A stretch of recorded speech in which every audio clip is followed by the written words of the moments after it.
100 দিনের কাজের টাকা মোদিরা দিয়েছে। 3 বছর ধরে 100 দিনের কাজ বন্ধ, তাহলে মোদির ভোটও বন্ধ। 100 দিনের টাকা 3 বছর বাদে আমরা দিয়েছি।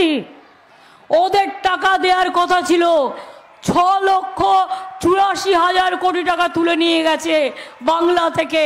এখনো 1,74,000 কোটি টাকা ওদের কাছে আমরা পাই।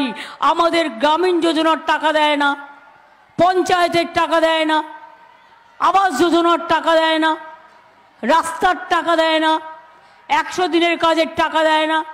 আমি পরিষ্কার করে আপনাদের বলছি, আগামী দিন আমরা আমাদের রাজ্য সরকার 50 দিনের কাজের গ্যারেন্টি দিয়ে কর্মশ্রী প্রকল্প চালু করে দিয়েছে।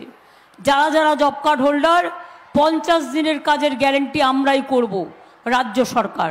50 দিন যদি কেউ কাজ করতে পারেন, 60 দিন করুন, আমাদের কোনো আপত্তি নেই, আমরা করে দেব।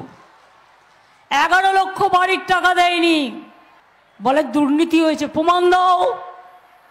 বারবার বলেছি, বাংলা, বিহার, মহারাষ্ট্র আর উত্তরপ্রদেশের 4টে লিস্ট বের করো, বের করে দেখাও উত্তরপ্রদেশে কত দুর্নীতি হয়েছে, বিহারে কত দুর্নীতি হয়েছে, মহারাষ্ট্রে কত মহা দুর্নীতি হয়েছে, আর বাংলায় দুর্নীতি হয়নি। আমি আপনাদের বলি, আফটার ইলেকশন 11 লক্ষ বাড়ির টাকা আমরাই দেবো। বাংলার বাড়ির টাকা। আমাদের মোদির কাছে ভিক্ষা চাইতে আমরা যাব না।